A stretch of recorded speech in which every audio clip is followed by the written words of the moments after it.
अस्सलाम वालेकुम, my self advocate मियाँ सदी अब्बास देवका। आप देख रहे हैं हमारा YouTube channel daily law point. इस पर चूँकि हमने सीआरपीसी की जो लेक्चर सीरीज़ है वो स्टार्ट की हुई है,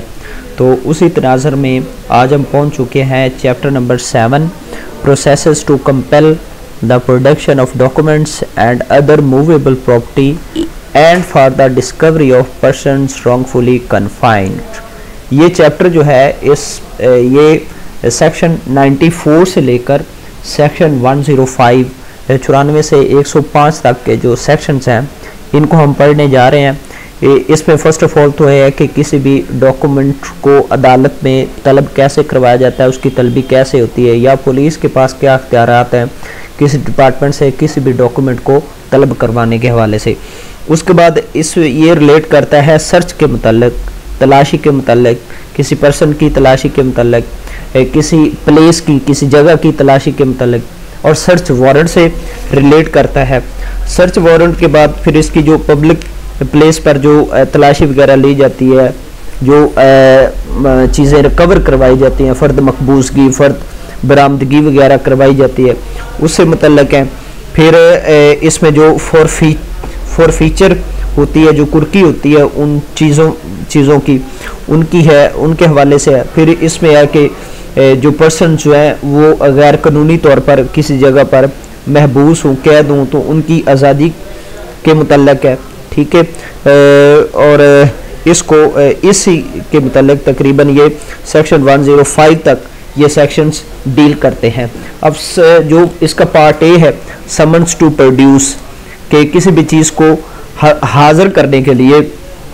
अदालत जो है वो समन जारी करती है। तो इसमें जो हमारे पास जो सीआरपीसी का सेक्शन 94 है उसको हम पहले पढ़ने जा रहे हैं, ठीक है। अब सेक्शन 94 है summons to produce documents or other thing, कि किसी भी डॉक्यूमेंट को, किसी भी दस्तावेज को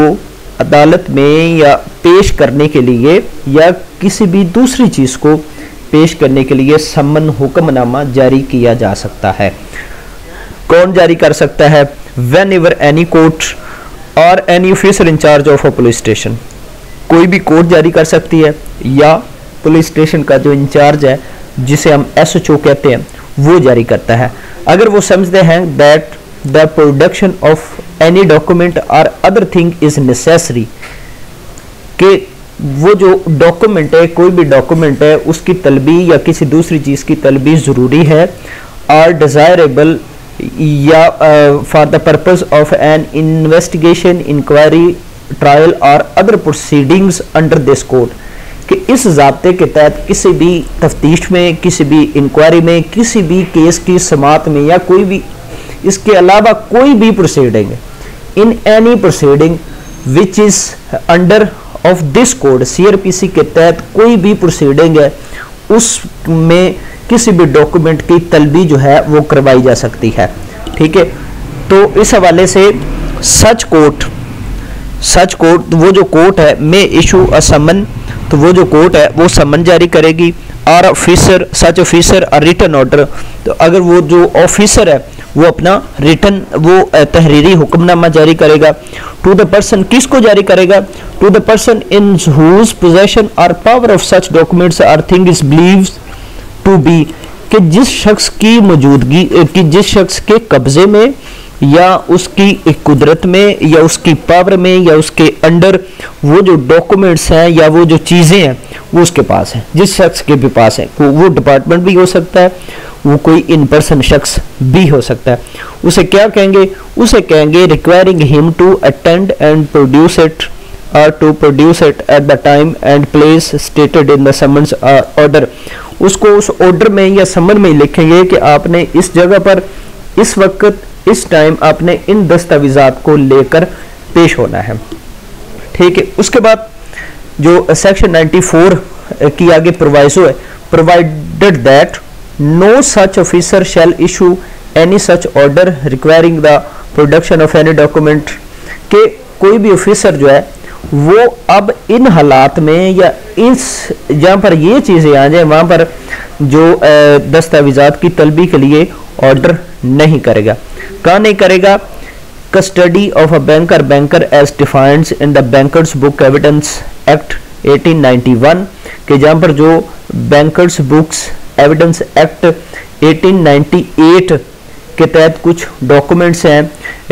कुछ दस्तावेजात हैं, ठीक है, जो कि रिलेट करती हैं और might disclose any information which relates to the bank account of any person, जो किसी दूसरे पर्सन के बैंक अकाउंट्स की मालूमात हो सकता है उससे डिस्क्लोज हो जाए, लीक आउट हो जाए, उसके मुतल्लिक है तो वो वहाँ पर जारी नहीं कर सकता, उन डॉक्यूमेंट्स को वो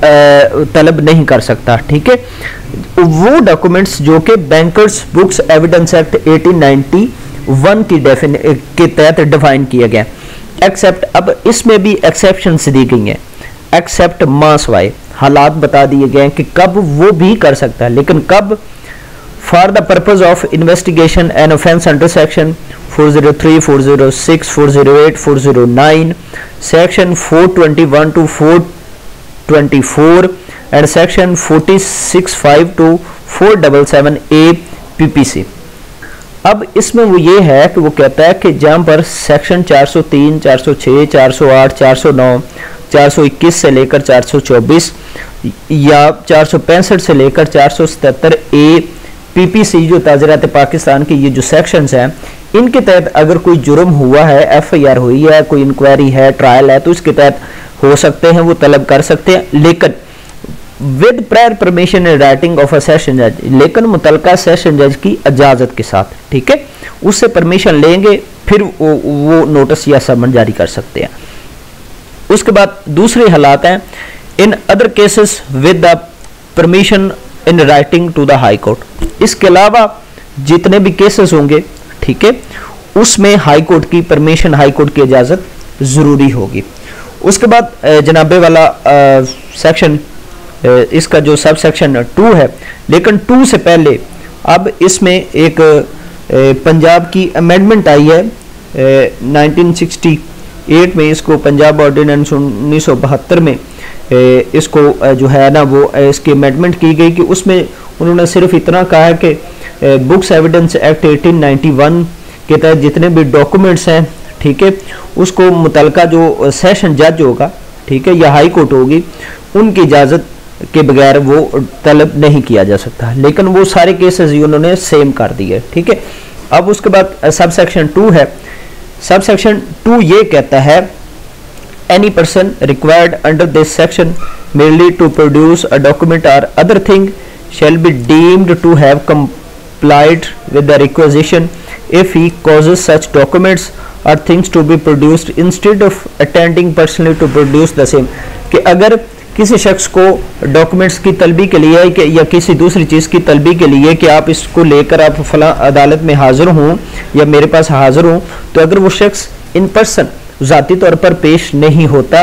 और वो जो डॉक्यूमेंट्स जो भी चाहिए हों वो डॉक्यूमेंट पेश करवा देता है, तो ये समझा जाएगा कि ये जो समन है ये ड्यूली सर्व हो चुका और उसने जो ऑर्डर है उसकी मुकम्मल तौर पर कंप्लायंस की है, ठीक है। यानी कि अगर वो बजाते खुद पेश नहीं होता तो उसके खिलाफ कोई कार्रवाई नहीं हो सकती। उसके बाद सब सेक्शन 3 है, 3 ये कहता है Nothing in this section shall be deemed to affect the Evidence Act 1872, Section 123 and 124 to apply a letter, postcard, telegraph or other document or any parcel or things in the custody of postal or telegraph authorities। इसमें उन्होंने कहा है कि जो evidence act 1872 का section 123 और 124 है, जो कि हमारे पाकिस्तान में कानून शहादत ऑर्डर 1984 का जो आर्टिकल है 6 और 7 है, आर्टिकल 6 वो रिलेट करता है evidence as to affairs of state, रियासती मामलात के मतलब जो डॉक्यूमेंट्स होते हैं उनके मतलब एविडेंस को रिलेट करता है, और जो आर्टिकल 7 है वो ऑफिशियल कम्युनिकेशन को रिलेट करता है, ठीक है। ये कहता है कि कोई भी ये जो सेक्शन है ये उन 2 आर्टिकल्स पर इफेक्ट नहीं हो सकेगा। उसके बाद हमारे पास सेक्शन है 95 का, produce procedure as to letters and telegraphs, के जो लेटर्स और टेलीग्राफ्स हैं उनकी तलबी के हवाले से क्या ज़ाब्ता है हमारे पास। इफ़ एनी डॉक्यूमेंट, पार्सल और thing in such custody or in the opinion of a magistrate, high court or court of session wanted for the purpose of investigation, inquiry, trial or other proceeding under this code, कि अगर किसी भी court को, किसी magistrate को, किसी high court को, किसी कोर्ट ऑफ सेशन को कोई भी डॉक्यूमेंट या पार्सल या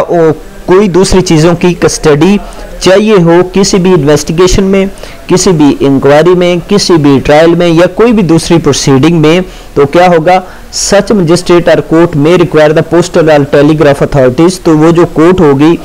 या मजिस्ट्रेट होगा वो पोस्टल या टेलीग्राफ अथॉरिटीज़ को समन करेंगी और उनसे कहेंगी to deliver such documents, parcel और things to such person as such magistrate और कोर्ट्स डायरेक्ट्स, कि उनसे कहेंगे कि आप मुतलका जो डॉक्यूमेंट्स या पार्सल या चीज़ें वो उस शख्स को या हमारे पास आप पेश करें। ठीक है, अब उसके बाद सब सेक्शन 2 है, if any such document, parcel और things in the opinion of any other magistrate और district superintendent of police wanted for any such purpose, he may require the postal or telegraph department as the case may be to cause search to be made for or to detain such document, parcel or other pending the orders of any such court। इसके अलावा जो court है, if any such document, parcel or things in the opinion of, अगर magistrate की जो domain में उसके opinion में या डिस्ट्रिक्ट सुप्रीडेंटेंट ऑफ पुलिस ये चाहता है कि इन जो डॉक्यूमेंट्स हैं इनकी जो तलबी वगैरह है वो सारे मामला तो हो जाए, तो वो इसके अलावा भी एक ऑर्डर कर सकता है। कैसा? To cause search to be made, कि उसकी तलाशी के हवाले से तलाशी ली जा सकती है, or to detain such documents, और उन डॉक्यूमेंट्स या पार्सल या दूसरी चीज़ों को रोक कर रखने के मुतल्लिक भी या उनको यानी कि उनको डिटेन करने के हवाले से भी वो ऑर्डर कर सकता है। इसके बाद सर्च वारंट्स है, ठीक है, बी है, सर्च वारंट्स के मुतल्लिक डील करता है। उसके बाद हमारे पास जो सेक्शन है 96 कहता है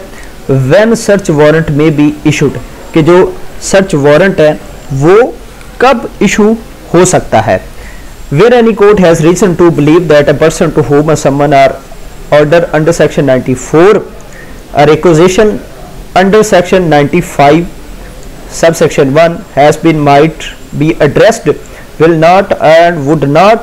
produce the document or things are required by such summon or requisition, कि ये सेक्शन कहता है कि जहाँ पर सेक्शन 94 या सेक्शन 95 सब सेक्शन 1 के तहत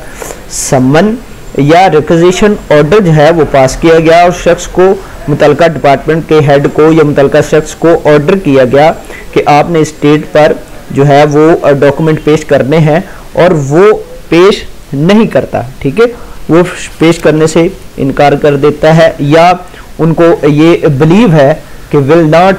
और वुड नॉट, वो नहीं करेगा या हो सकता ना करे, produce the documents or things are required by such summons, कि वो उस समन के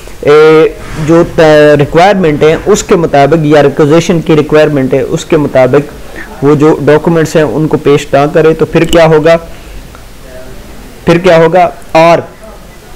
वेयर सच डॉक्यूमेंट्स और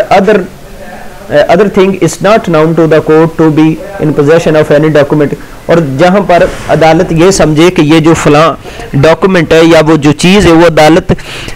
ना जाने कि ये किसके कब्जे में है, ठीक है, यानी कि उन्होंने सर्च वारंट जारी करना है ना, जब उनको पता चले कि सेक्शन 94 या सेक्शन 95 सब सेक्शन 1 के मुतालिक मामला नहीं हो सकते, या वो ये समझती है अदालत को पता नहीं है कि ये इन डॉक्यूमेंट की जो पोजेशन है ये इन डॉक्यूमेंट किसके कब्जे में है, ठीक है, या where the court considers that the purpose of an inquiry, trial and other proceedings under this code will be served by general search or inspection, जहाँ पर अदालत ये समझे कि इस इंक्वायरी या ट्रायल या दूसरी प्रोसीडिंग का जो मकसद है, इसका जो पर्पज़ है वो इस तरह हल हो सकता है कि उस जगह की या उस कमरे की या उन चीज़ों की जो जनरल सर्च है, जो एक आम तौर पर जो उसकी तलाशी है उसका जो मुआयना वो ज़रूरी हो, फिर अदालत कर सकती है, इट में इशू अ सर्च वारंट, अब जाके वो फिर सर्च वारंट जो है वो जारी कर सकती है। The person to whom such warrant is directed, जिस शख्स को सर्च वारंट जारी किया जाए, may search or inspect in accordance herewith and the provisions hereinafter content, तो वो जो शख्स है उस जगह की जो है वो तलाशी, जो भी रूल्स एंड रेगुलेशंस इस कोड में बताए गए हैं उनको फॉलो करते हुए वो उन चीज़ों की जो है वो तलाशी ले सकता है, उनकी सर्च ले सकता है। अब उसके बाद सेक्शन 97 है पावर टू रिस्ट्रिक्ट वारंट, कि जो वारंट है इसको महदूद करने का इख्तियार भी अदालत के पास है। यानी कि कैसे महदूद करने का इख्तियार है कि जो अदालत है वो इसको स्पेसिफिकली भी कह सकती है कि आपने अगर वहाँ पर 2 कमरे बने हुए हैं तो आपने जो कमरा नंबर ए है उसकी तलाशी लेनी है, कमरा नंबर बी की नहीं लेनी, इस तरह भी कर सकती है। इसको पढ़ते हैं द कोर्ट में if things fit specify in the warrant particular place or part thereof to which only the search or inspection shall extend, तो वो जो सर्च वारंट होगा उसमें मेंशन कर सकते हैं कि एक अपने ख़ास जगह या उस ख़ास जगह का ख़ास हिस्सा, कोई ख़ास हिस्सा उसकी सिर्फ तलाशी लेनी है, उसका मुआयना करना है। At the person charged with the execution of such warrant shall then search and inspect only the place or part, और जिस शख्स को हुक्म दिया जा रहा है वो सिर्फ फिर उसी जगह या उसी हिस्से की सिर्फ तलाशी लेगा। उसके बाद है section 98 search of house suspected to contain stolen property or forged document, कि उस घर की तलाशी लेना, उस घर की सर्च करना जहाँ पर ये यकीन हो कि यहाँ पर कोई चोरी का सामान है, स्टोलन प्रॉपर्टी है, या कोई फोर्ज्ड डॉक्यूमेंट्स पड़े हैं या कोई जाली डॉक्यूमेंट दस्तावेजात पड़ी हुई हैं। इसके अलावा भी एटसेट्रा वो आगे इस सेक्शन में हम पढ़ते हैं। If a magistrate of first class, अगर किसी मजिस्ट्रेट फर्स्ट क्लास के पास upon information after such inquiry, उसके पास कोई इंफॉर्मेशन आती है और उस पर वो इंक्वायरी करता है,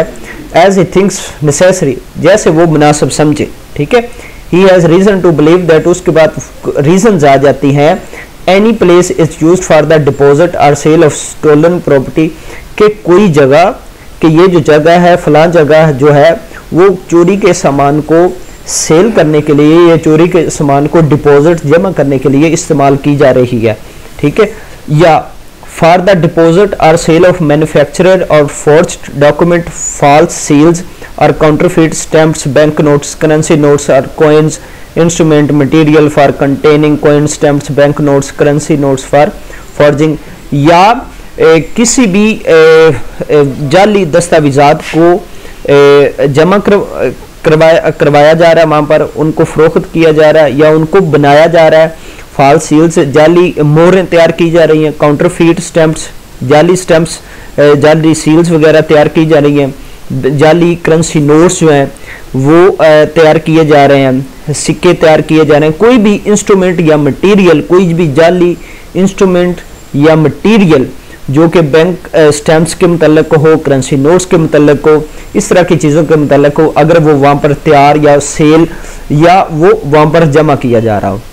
या that any force document, false seal, counterfeit stamps, यानी कि अगर कोई भी जाली दस्तावेजात, जाली सील्स, जाली जो नोट्स वगैरह, बैंक नोट्स, करेंसी नोट्स, सिक्के, इंस्ट्रूमेंट्स, कोई भी मटेरियल जो है, ठीक है, वो वहाँ पर केप्ट और डिपॉजिट इन एनी प्लेस, वो किसी जगह पर रखे हुए हैं, फिर या for the deposit, sale, manufacturer, production of any obscene object, कि किसी भी जो गैर अखलाकी ऑब्जेक्ट है, जैसे कि सेक्शन 292 में 292 पाकिस्तान पिनल कोड में है कि ऑब्सीन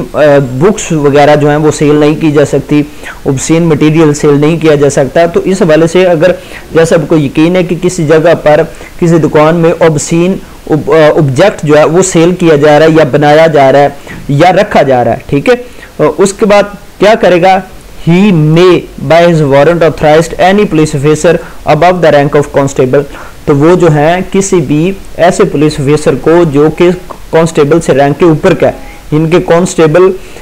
से अपर जो है वो एएसआई होगा, एसआई होगा, इंस्पेक्टर होगा, एसएचओ होगा, किसी को भी हुक्म दे सकता है, सर्च वारंट उसके नाम जारी कर सकता है। और वो सर्च वारंट में उसको क्या हुक्म दिया जाएगा, to enter with such assistance as may he required such place, कि उस जगह पर इंटर हूं, ठीक है, तमाम तर सहूलियात के साथ जितनी वो मुनासिब समझे, ठीक है। To search the same in manner specified in the warrant, और जो भी वारंट में जिन जिन चीज़ों की तलाशी के हवाले से उसको हुक्म दिया गया उनको वो सर्च करे। फिर उसके बाद क्या होगा, to take possession of any property, document, seal, stamp, bank notes, currency notes, coins after found reasonable suspected to be stolen, कि उस जगह पर कोई भी ऐसी चीज़ जो प्रॉपर्टी के मुतल्लक हो, या कोई डॉक्यूमेंट हो, seal, stamp, bank currency notes हो, कोई ऐसा ऑब्सीन ऑब्जेक्ट हो, चोरी का माल हो, अनलॉफुल ऑब्टेनिंग हो, फोर्ज, फॉल्स, काउंटरफिट, जाली सिक्के वगैरह, कोई भी ऐसी चीज़ है उसको अपने कब्जे में ले, टू टेक पोजेशन, उसको अपने कब्जे में ले। उसके बाद to convey such property, to convey कि तमाम तर जो वो प्रॉपर्टी है, जितनी भी चीज़ें उसने अपने कब्जे में ली हैं उसको मुतलका और मजिस्ट्रेट के पास पेश करे, ठीक है, या किसी ऐसी जगह पर जो है ना वो सेफ प्लेस, सेफ कस्टडी में उसको डिस्पोज कर दे, जो कि बाद में मुतलका मजिस्ट्रेट साहब के पास पेश की जा सकती है। उसके बाद है टू टेक इनटू कस्टडी और carry before a magistrate every person, कि उस जगह पर जिस जगह की वो तलाशी ले रहा है उसमें वो सारे जाली नोट्स वगैरह, document, seal, stamps, bank notes, currency notes, coins, obscene objects, वहां पर कोई भी शख्स मौजूद है, कोई भी शख्स मौजूद है उसको उन्होंने गिरफ्तार कर लेना है, ठीक है।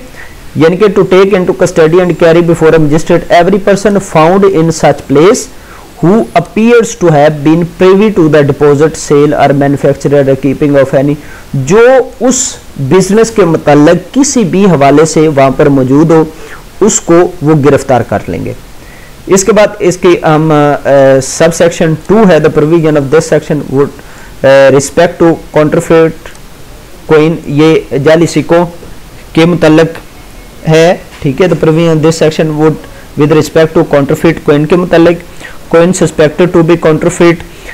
जिन सिक्कों पर ये यकीन हो, शक हो कि ये जाली हो सकते हैं। इंस्ट्रूमेंट और मटेरियल फॉर काउंटरफेट कोइंस, जाली सिक्कों के मुतल्लिक कोई भी ऐसा इंस्ट्रूमेंट, कोई भी ऐसा material, shall so far as they can be made applicable apply respectively, तो उन तमाम चीज़ों पर ये सेक्शन जो है ये अप्लाई होगा, और उन पर तो अप्लाई होगा उनके जो पीसेस होंगे, मेटल पीसेस होंगे, जो धात इसमें इस्तेमाल होती है, ठीक है, जिस धात की जो डेफिनेशन मेटल टोकन्स एक्ट 1889 में उसको किया गया है, या कोई ऐसी धात जो सेक्शन 16 ऑफ कस्टम्स एक्ट 1969 के तहत प्रोहिबिटेड है, उसको भी वो जो है वो कब्जे में लेगा, और उस पर भी ये जो सेक्शन है ये एप्लीकेबल होगा। उसके बाद pieces of metal suspected to have been or made to have been so brought into Pakistan or to be intended to be issued in contravention of the formers of those acts, के उसके मतलब कोई भी ऐसी धात वगैरह जो पाकिस्तान के या किसी दूसरे कानून की खिलाफ वर्जी के नतीजे में वहां पर मौजूद है, उसको भी, उस पर भी ये अप्लाई करता है, उसको भी वो अपने कब्जे में ले सकता है। या instruments and materials for making pieces of metal in contravention of that act, वो फिर वही बात के किसी भी एक्ट की खिलाफ वर्जी के हवाले से, किसी भी कानून के खिलाफ कोई भी वहां पर इंस्ट्रूमेंट, कोई मटेरियल वहां पर बनाने वाली कोई चीज वहां पर मौजूद है, उसको भी अपने कब्जे में ले सकते हैं। उसके बाद सेक्शन 99 है disposal of things found in search beyond jurisdiction, कि जो उनकी हदूद से बाहर उनको कोई चीज मिलती है तो वो उसका क्या करेंगे, उसको अगर अपने कब्जे में लेते हैं इस तरह की चीजों को, तो फिर वो क्या करेंगे। When in the execution of search warrant at any place beyond the local limits of jurisdiction of the court who issued the same, कि जब ऐसा अमूमन हो सकता है कि जिस अदालत ने सर्च वारंट जारी किया गया हो और उसकी जो एग्जीक्यूशन है वो उसकी इख्तियार समात से बाहर जाकर की गई हो, तो फिर क्या होगा, जो वहाँ पर तमाम तर चीज़ें हैं वहाँ पर सर्च मेड होगी, वहाँ पर सर्च होगी, which search is made or found such things together with the list of the same prepared. तो जितनी भी चीज़ें वहाँ पर मिलेंगी उस हदूद में उन सारी की एक लिस्ट बनाई जाएगी, चीज़ों को अपने कब्जे में लिया जाएगा और उनको क्या किया जाएगा, shall be immediately taken before the court issuing the warrant unless search place is nearest to magistrate having jurisdiction. तो उसको फौरी तौर पर मुतलका मजिस्ट्रेट के पास पेश कर देंगे। अगर मुतलका मजिस्ट्रेट साहब दूर हैं तो जो नज़दीक तरीन मजिस्ट्रेट होगा उसके पास पेश कर देंगे। ठीक है, उसके बाद सेक्शन 99A है, power to declare certain publications fortified and to issue search warrants for the same, के किसी भी जो पब्लिकेशंस होती हैं अखबार वगैरह की जो मतबूआत होती हैं उनको उनकी ज़ब्ती या उनकी तलाशी के हवाले से ये सेक्शन डील करता है। ये सेक्शन कहता है कि any newspaper or book as defined in West Pakistan Press and Publications Ordinance 1973 or any other law relating to press and publications of the time being in force, कि कोई भी ऐसा न्यूज़पेपर, कोई भी ऐसी किताब जिसको West Pakistan Press and Publications Ordinance 1963 या किसी भी दूसरा ऐसा कानून जो प्रेस और पब्लिकेशन से मुतल्लक है, ठीक है, जो इशात से मुतल्लक है, प्रेस छापे वगैरह से मुतल्लक है, उसके तहत उसको डिफाइन किया गया है, या उसके अलावा एनी डॉक्यूमेंट या कोई दूसरा डॉक्यूमेंट, क्या होगा, कोई भी दूसरा document whenever printed appears to the public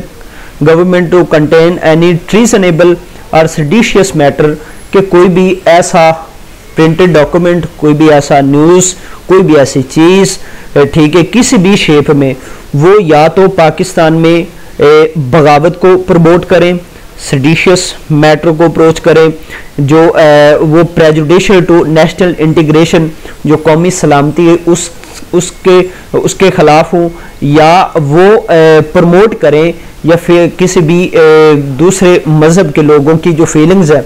उनको हर्ट करें या नफ़रत फैलाएं, ठीक है, रिलीजियस हवाले से नफ़रत फैलाएं, या कोई भी ऐसा काम करें जो कि section 24 West Pakistan Press and Publication Ordinance 1963 के तहत आता हो, या सेक्शन 123 एंड 124A और 154A और section 295A and section 298A और सेक्शन 298B और section 298C Pakistan Penal code के तहत आते हों, या कोई भी ऐसी चीज़ जिससे पाकिस्तान की सलामती, जो पाकिस्तान की हुकूमत के जो है ना वो इसकी नेशनल इंटीग्रेशन को नुकसान पहुंचाए, किसी भी हवाले से आए, तो जो क्या करना है, declare every copy of the issue of newspaper containing such platter and every copy of such book and other document to be forfeited to government. तो वो तमाम डॉक्यूमेंट्स जो है वो न्यूज़पेपर होगी, जो भी चीज़ होगी वो गवर्नमेंट के हक में उसको कुर्क कर लिया जाएगा, उसको जो है वो बंद कर लिया जाएगा, उसको अपने कब्जे, अपनी तहवील में ले लिया जाएगा। Any police officer may seize the same whenever found in Pakistan, कोई भी पुलिस ऑफिसर जो है वो इसको पाकिस्तान में जहाँ कहीं भी हो उसको अपने कब्जे में लेकर सीज कर सकता है। Any magistrate by warrant authorise any police officer not below the rank of sub inspector to enter upon, कोई भी मजिस्ट्रेट जो है वो किसी भी पुलिस ऑफिसर जो कि सब इंस्पेक्टर से बिलो रैंक का ना हो उसको ऑथराइज कर सकता है, उसको वारंट जारी कर सकता है। किस वाले से, search for the same in any premises where any copy of such issue or such book or other document may be reasonably suspected to be, कि जहाँ पर उस न्यूज़पेपर की कॉपी मौजूद हो, उस डॉक्यूमेंट की कॉपी मौजूद हो, या वो डॉक्यूमेंट या न्यूज़पेपर बजाते खुद वहाँ पर पाया जाए, वहाँ पर इंटर हो सकता है और उसकी तलाशी ले सकता है। अब इस सेक्शन में जो डॉक्यूमेंट की डेफिनेशन है वो कहते हैं कि document includes any printing drawing, photograph और अदर विजिबल रिप्रेजेंट कि कोई भी ऐसी चीज़ जो कि नज़र आ रही है, फोटोग्राफ होगी, ड्राइंग होगी या कोई भी प्रिंटेड डॉक्यूमेंट जो होगा वो डॉक्यूमेंट कहलाएगा। उसके बाद हमारे पास सेक्शन है 99B, application to High Court to set aside order for feature. अब जब फॉर फीचर होगी, कुर्की हो गई, तो इसको सेट असाइड कैसे करवाया जा सकता है। अगर कोई भी शख्स, any person having any interest in any book और न्यूज़पेपर और अदर डॉक्यूमेंट, के कोई भी शख्स उसका इंटरेस्ट जो है वो उस न्यूज़पेपर या बुक या उस डॉक्यूमेंट से अटैच कर रहा है, जो कि सेक्शन 99A के तहत उसको फॉरफीच किया गया है और वो समझता है कि ये इलीगल है और उसके पास वाज़ेह ग्राउंड्स मौजूद हैं, तो वो within 2 months from the date of such order, वो 2 माह के अंदर अंदर हाई कोर्ट में एप्लीकेशन दे सकता है इस ऑर्डर की मनसूखी के लिए। उस पर जो ग्राउंड उसने साबित करनी है वो ये है कि वो कहेगा कि it did not contain any treasonable or seditious or other matters in section 99A subsection 1। जो 99A सबसेक्शन 1 में जो चीज़ें बयान की गई हैं कि वो सारी चीज़ें इसमें मौजूद नहीं है, इस वजह से इसको सेट असाइड किया जाए। उसके बाद इसका जो सबसेक्शन 2 है वो ये कहता है कि shall apply to cases where order for feature has been made, कि इसका जो सबसेक्शन 1 का है वो वहाँ पर अप्लाई नहीं होगा, वो वहाँ पर अप्लाई नहीं होगा। कहाँ पर? In respect newspaper, book or other document printed outside Pakistan, जहाँ पर कोई भी ऐसी डॉक्यूमेंट या बुक या कोई ऐसी न्यूज़पेपर जो पाकिस्तान से बाहर छपी हो, in respect of a newspaper book other document on the conviction or in respect of such newspaper book or other document of the author or dater, जहाँ पर सेक्शन 99A के तहत किसी को यानी कि इसके तहत जो मामलात लिए गए, डॉक्यूमेंट्स लिए गए, उनकी निस्बत उसको सजा हो चुकी है, तो फिर जो ये फॉर फीचर नहीं होगी। ठीक है, अब फॉर फीचर भी होगी, फॉर फीचर सेट असाइड की एप्लीकेशन भी आ गई। अब उसके बाद सेक्शन 99D है, order of high court setting aside for feature, के जो हाई कोर्ट है वो उसके सेट असाइड की फॉर फीचर की कुर्की को मनसूख कर सकती है। On receipt of the application high court shell if it is not satisfied the issues of newspaper, अगर उसको ये यकीन है कि जो सेक्शन 99A की रिक्वायरमेंट्स के मुताबिक ये सारी चीज़ें उसमें नहीं आती, तो जो हाई कोर्ट है वो set aside the order for feature, तो जो कुर्की का जो ऑर्डर है उसको सेट असाइड कर देगी। उसके बाद सेक्शन 99E है, एविडेंस टू प्रूव नेचर और टेंडेंसी ऑफ न्यूज़पेपर,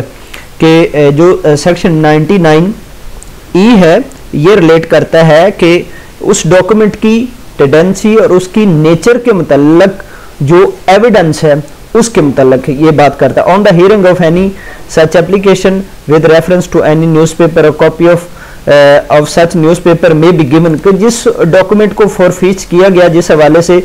उसको बतौर एविडेंस जो है हियरिंग पर पेश किया जा सकता है। उसके साइंस वगैरह को, उसको विजिबल, उसको देखने के लिए सारे मामला के मुतालिक उसको बतौर एविडेंस शामिल किया जा सकता है और उसको पेश किया जा सकता है। उसके बाद 99F है, प्रोसीजर इन हाई कोर्ट।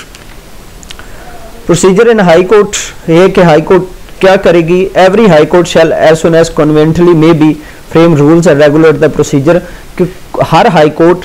इस फॉर फीचर के मुतल्लिक, इस कुर्की के मुतल्लिक रूल्स बनाएगी, रूल तरतीब देगी, लेकिन जब तक ये रूल्स जो है until such rules are framed, जब तक ये रूल्स फ्रेम नहीं होते या नहीं बनते, तो इसकी जो तमाम जो प्रोसीडिंग होगी, वो जितने भी अपील्स और सूट्स की प्रोसीडिंग होगी वो इस पर अप्लाई होगी। ठीक है, उसके बाद है कि जुरिस्डिक्शन बार्ड 99G है, जो jurisdiction barred no order passed or action taken under section 99A shall be called in question in any other court, के जो एक्शन लिया गया हो सेक्शन 99A के तहत वो किसी भी दूसरी कोर्ट में वो चैलेंज नहीं किया जा सकता, लेकिन सेक्शन 99B के तहत, सेक्शन 99B के तहत हाई कोर्ट से सिर्फ रुजू किया जा सकता है। उसके बाद इसका पार्ट सी है, discovery of persons wrongfully confined. Section 100 deal करता है कि अगर जहाँ पर किसी शख्स को गैर कानूनी तौर पर महबूस रखा गया हो, इसको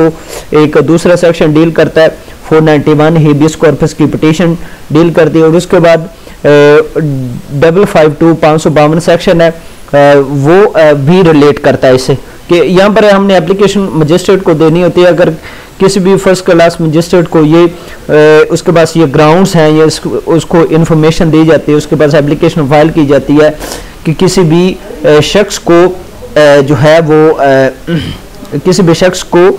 किसी ने गैर कानूनी तौर पर अपनी कस्टडी में रखा हुआ है, ठीक है, तो वो जो मजिस्ट्रेट होगा वो उसी वक्त ही में सर्च वारंट उसकी बाजियाबी के लिए, उसकी तलाशी के लिए वो सर्च वारंट जारी कर सकता है। और if found shall be immediately taken before a magistrate, तो उसी वक्त अगर वो वहाँ उस जगह से मिलता है तो उसको फौरी तौर पर मजिस्ट्रेट के पास पेश किया जाएगा। और जो मजिस्ट्रेट है वो सर्कमस्टांसेस के मुतालिक, हालात वाक़यात के मुतालिक कोई प्रॉपर जो है वो ऑर्डर जारी करेगा। उसके बाद हमारे पास पार्ट डी है, general provisions relating to searches. जो अमूमन तलाशियाँ ली जाती हैं उनके मुताबिक ये सेक्शंस हैं, ये तकरीबन 101 से लेकर 105 तक रिलेट करते हैं। सेक्शन 101 ये कहता है directions etcetera of search warrants, the provisions of section 43,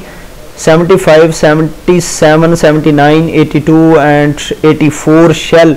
so far as may be applied to all search warrants issued under section 96, 98, 99A and 100 कि जो भी प्रोविजंस होगी सेक्शन 40, 43, 75, 77, 79, 82 और 83, 84 की वो अप्लाई करेंगी तमाम तर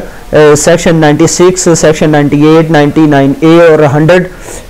के तहत वो सारी अप्लाई करेंगी, ठीक है, इस पर वो काबिल होंगी।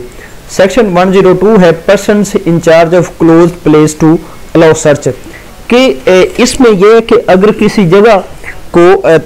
किसी जगह की तलाशी के लिए सर्च वारंट जारी किया गया और वो जो जगह है वो क्लोज है, फर्ज करें एक घर की तलाशी के हवाले से सर्च वारंट जारी किया गया और वो घर जो है उसको ताला लगा हुआ है, उसका दरवाज़ा बंद है या कोई दुकान वो बंद है, तो वहाँ पर जो पुलिस है वो क्या करेगी या जो एग्जीक्यूटिंग पर्सन है वो क्या करेगा।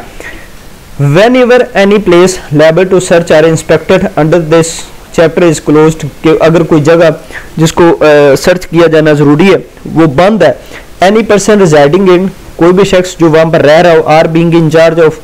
such place shall, तो वो जो वहाँ का मालिक होगा या वहाँ पर रह रहा होगा या उस जगह का इंचार्ज होगा on demand of the officer or other person executing, तो जो बंदा वारंट की एग्जीक्यूशन कर रहा है या पुलिस वाला है तो उसकी डिमांड पर वो से कहेगा कि आप इसको ओपन कर दें, ठीक है, और उसको वो वारंट दिखाएगा और वो जो मालिक होगा वो उसे इजाज़त देगा कि आप इस जगह को सर्च कर सकते हैं और उसे तमाम तर जो नेसेसरी जो ज़रूरी सहूलियात हैं वो भी प्रोवाइड करेगा। लेकिन अब सब सेक्शन 2 में है कि अगर वो इजाज़त नहीं देता फिर क्या होगा, तो वो सेक्शन 48 के मुतालिक है कि वो वहाँ पर जो है वो नेसेसरी जो दरवाजे और खिड़कियाँ हैं ज़रूरी है तो वो उनको जहाँ तक ज़रूरी होगा उन दरवाज़ों और खिड़कियों को तोड़कर उस जगह पर इंग्रेस हासिल कर सकते हैं, उस जगह पर जा सकते हैं। उसके बाद सब सेक्शन 3 है where any person in or about such place is reasonable suspected of concealing about his person any article for such which search should be made, such person may be searched कि अगर उस जगह पर जाकर उनको मालूम होता है कि ये जो शख्स है ये कोई चीज़ छुपा रहा है, कोई चीज़ अपने पास छुपा रहा है और उनको उस पर शक हो जाता है, तो फिर वो उस शख्स को अरेस्ट करके उसको पकड़कर उसकी तलाशी लेंगे। लेकिन अगर वो खातून है तो जो सेक्शन 52 की रिक्वायरमेंट है वो पूरी होंगी कि उसकी जो तलाशी है वो वो कोई भी खातून लेगी। उसके बाद सेक्शन 103 है search to be made in presence of witnesses कि जो तलाशी है ये गवाहान की मौजूदगी में ली जाएगी। Before making a search under this chapter इस सेक्शन के तहत जो तलाशी है उसको करने से पहले the officer or other person about to make it shall call upon 2 or more respectable inhabitants of the locality. तो जो शख्स होगा जो उस अरेस्ट वारंट को एग्जीक्यूट करवा रहा है या कर रहा है, तो वो उस जगह के वहाँ के जो बशिंदे होंगे, वहाँ पर जो साथ में रह रहे होंगे लोकेलिटी के, ठीक है, उन वहाँ से 2 या 2 से ज़्यादा जो रिस्पेक्टेबल इनहेबिटेंट्स होंगे उनको बुलाएंगे और उनकी मौजूदगी में सर्च करेंगे। In which the place to be search is situated to attend and witness the search and may issue an order in writing to them any of them to do so. उनको वो ज़ुबानी तौर भी बुला सकते हैं और उनको ऐसा करने के लिए रिटन ऑर्डर भी कर सकते हैं कि आप हमारे साथ आएँ और हमने आपकी मौजूदगी में ये सर्च करनी है, इस जगह की तलाशी लेनी है। सब सेक्शन 2 ये कहता है the search shall be made in their presence, जो तलाशी है उन लोगों की मौजूदगी में ली जाएगी। A list of all things seized in the course of such search, इस तलाशी की नतीजे में जितने भी चीज़ें वो अपने कब्जे में लेंगे उनकी लिस्ट बनाएंगे। Of the place in which they are respectively found shall be prepared by such person, इस हवाले से वो जो लिस्ट होगी उस जगह की बाबत वो तैयार होगी, यानी कि रिकवरी मेमो जो है वो बनेगा और उस पर जो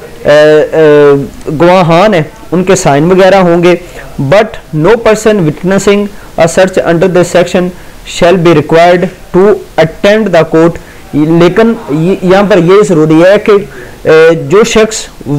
उसने उस तलाशी में शिरकत की, उस शख्स के लिए ज़रूरी नहीं कि वो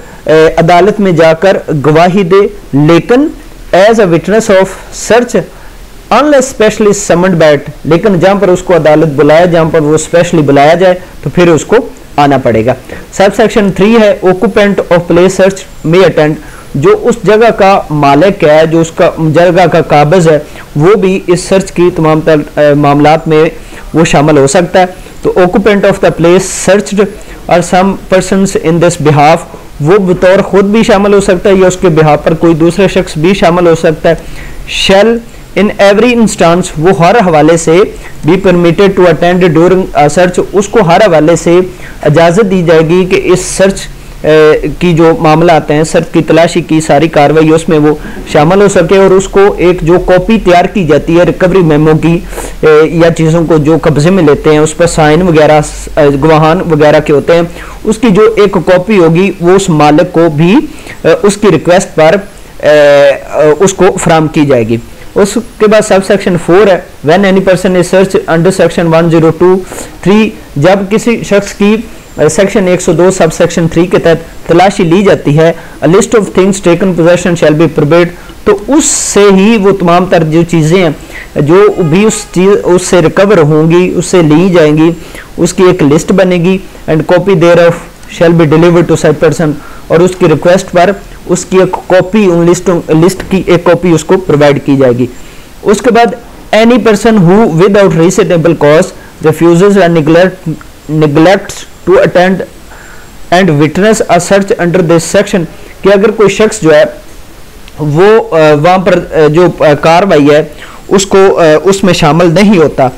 जो कार्रवाई सर्च की हो रही है उसमें शामिल नहीं होता, तो उस शख्स को सेक्शन जो है पीपीसी का section 187 of Pakistan Penal Code, तो सेक्शन 187 के तहत उसको सज़ा दी जा सकती है। 187 डील करता है omission to assist public servant when bound by law to give such assistance, के इसके तहत उसको सज़ा दिलवाई जा सकती है, सज़ा दी जा सकती है, और इसमें जो सज़ा है वो तकरीबन 600 रुपया से 1500 रुपये तक और 6 माह की सज़ा भी है। यानी कि अगर पुलिस वाले किसी को बुलाते हैं और वो शख्स विदाउट रीजनेबल कॉज, बगैर माकूल वजह के वो नहीं आता या आने से इनकार कर देता है, तो सेक्शन 187 के तहत उसको सज़ा हो सकती है। उसके बाद सेक्शन 104 है power to impound documents or produced, के तमाम तर जो डॉक्यूमेंट्स हैं उनको अपने कब्जे में लेने का इख्तियार है। एनी कोर्ट में if things fit impound any document think produced before it, कि किस भी अदालत के पास इख्तियार है कि वो उन डॉक्यूमेंट्स को अपने कब्जे में ले सकती है। सेक्शन 105 है आज के लेक्चर का आखिरी सेक्शन है कि कोई भी अगर मजिस्ट्रेट है वो जो तलाशी है वो अपनी मौजूदगी में भी करवा सकता है। Any magistrate may direct a search to be made in his presence any place for the search of which he is competent to issue a search warrant, कि कोई भी शख्स जो है कोई भी मजिस्ट्रेट जो है वो किसी भी जगह की तलाशी के लिए और वो यही हुक्म जारी कर सकता है इस जगह की जो तलाशी है वो उसकी मौजूदगी में ली जाए, ऐसा वो हुक्म कर सकता है और अपनी मौजूदगी में उस जगह को की तलाशी करवा सकता है। ये था आज का हमारा लेक्चर, उम्मीद है आपको पसंद आया होगा। लेक्चर तो काफ़ी लंबा हो गया लेकिन इंशाल्लाह आपको इससे बहुत बेनिफिट मिलेगा। मज़ीद वीडियोस के लिए चैनल को सब्सक्राइब करें, वीडियो को लाइक करें, शेयर करें और मेरी सपोर्ट करें। इंशाल्लाह ये सिलसिला जो मुतवातर वो जारी रहेगा। दुआ में याद रखिएगा। अल्लाह हाफिज़।